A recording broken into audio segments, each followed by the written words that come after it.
જાળવણી આ શબ્દ સાંભળીને જ કેવો કંટાળો આવે નહીં?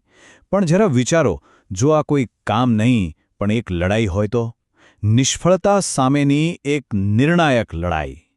કારણ કે જ્યારે વાત વિદ્યુત ઉપકરણોની આવે છે ત્યારે જાળવણી એ માત્ર એક કામ નથી, એ એક સુરક્ષા કવચ છે.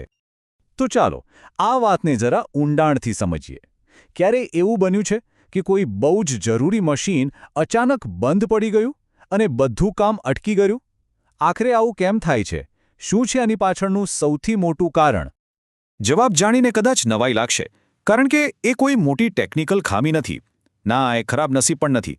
એ છે માત્ર ઉપેક્ષા. હા, તમે બરાબર સાંભળ્યું. ફક્ત ધ્યાન ન આપવું એ જ સૌથી મોટો વિલન છે, જે ચૂપચાપ એક મોટી દુર્ઘટનાનો પાયો નાખે છે. તો આ ઉપેક્ષા એટલે શું?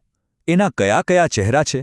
ચાલો એ શાંતિથી બેઠેલા ગુનેગારોને ઓળખીએ જે એક મોટી મુસીબતની રાહ જોઈ રહ્યા છે. જુઓ, નિષ્ફળતાના આમ તો ઘણા કારણો હોય, પણ મુખ્યત્વે આ 6 છે. પહેલું, ખામીયુક્ત ઇન્સ્યુલેશન, એટલે કે વાયર ઉપરનું જે પડ હોય ને એ નબળું પડી જાય. પછી છે ઢીલા કનેક્શન, સાફ સફાઈનો અભાવ, હવાની અવરજવર બરાબર ન હોવી, ભેજ, અને છેલ્લે સમયની સાથે થતો ઘસારો. આ બધું નાનું લાગે, પણ ભેગું થઈને બહુ મોટું નુકસાન કરી શકે છે. એક મસ્ત ઉદાહરણ લઈએ. સાફ સફાઈનો અભાવ. એમ સમજો કે મશીન પર જામેલી ધૂળ જાણે એણે એક જાડો ગરમ કોટ પહેર્યો હોય. હવે એ કોટ શું કરે? ગરમીને અંદર જ પકડી રાખે. મશીનનો તો શ્વાસ રૂંધાઈ જાય ને, અને બસ એ ઓવરહીટ થઈને ખરાબ થઈ જાય છે.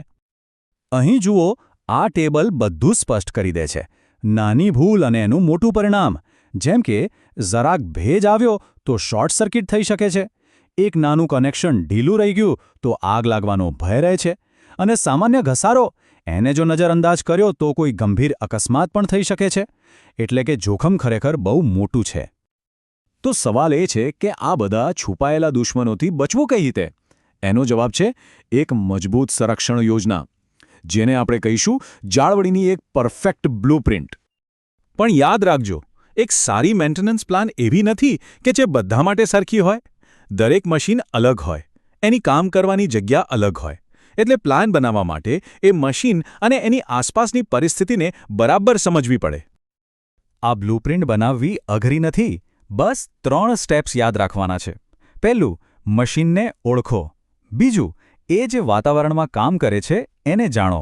અને ત્રીજું, ઉપલબ્ધ સાધનો અને લોકોનો હિસાબ રાખો. મશીનને જાણવાનો મતલબ શું? ભાઈ, એ કેવા પ્રકારનું છે? સ્થિર છે કે ફરે છે? કેટલું મોટું છે? કેટલું જૂનું છે? એનો ભૂતકાળ કેવો રહ્યો છે? અને સૌથી અગત્યનું, એ કામ માટે કેટલું જરૂરી છે? જે મશીન સૌથી વધુ ક્રિટિકલ હોય એને સૌથી વધુ ધ્યાન આપવું પડે, બરાબર ને? હવે વાત કરીએ બાકીના 2 સ્ટેપ્સની, એટલે કે પર્યાવરણ અને સંસાધનો. મશીન ક્યાં મૂકેલું છે? એના સ્પેર પાર્ટ સહેલાઈથી મળે છે કે નહીં? કામ કરનારા લોકો માટે સુરક્ષાના સાધનો છે?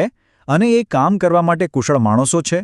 અને છેલ્લે, આ બધાનો ખર્ચ પોસાય એમ છે? આ બધા સવાલોના જવાબ વગર સારો પ્લાન બની જ ન શકે. ચાલો, માની લીધું કે પ્લાન તૈયાર છે, પણ હવે સૌથી મોટો સવાલ, આ મેન્ટેનન્સ ક્યારે કરવું અને કેટલી વાર કરવું? આ જ તો છે આખી રમત, ટાઈમિંગની કળા. મેન્ટેનન્સ ફ્રીક્વન્સી એટલે શું? સાદી ભાષામાં કહીએ તો 2 મેન્ટેનન્સ વચ્ચેનો સમય. આ સમય એવો હોવો જોઈએ કે મશીન ખરાબ પણ ન થાય અને ખોટો ખર્ચ પણ ન થાય. બસ, સલામતી અને બચત વચ્ચેનું એકદમ પરફેક્ટ બેલેન્સ. અને હા, આ બેલેન્સ છે ને એ મશીનની ઉંમર પ્રમાણે બદલાતું રહે છે. જેમ કે નવું મશીન હોય તો ઓછી વાર ચેક કરીએ તો ચાલે, પણ જો મશીન જૂનું હોય તો એના પર સતત નજર રાખવી પડે.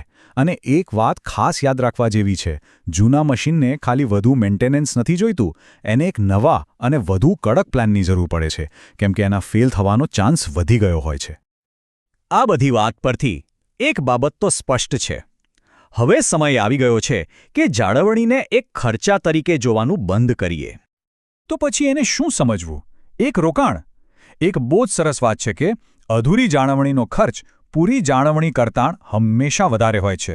વિચારો, અચાનક મશીન બંધ પડવાથી થતું નુકસાન, સમારકામનો ખર્ચ, એ બધું પ્રોપર મેન્ટેનન્સના ખર્ચ કરતાં ક્યાંય વધારે હોય છે. ટૂંકમાં આખી વાતનો સાર એક જ છે, એક સારો પ્રોએક્ટિવ પ્લાન.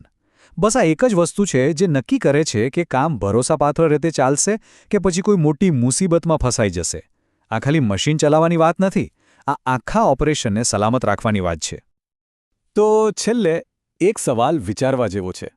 અત્યારે જે જાળવણી યોજના ચાલી રહી છે એ શું ખાલી ખાતામાં લખવાનો એક ખર્ચ છે કે પછી ભવિષ્યમાં આવનારી આફતો સામેની સૌથી કિંમતી વીમા પોલિસી છે?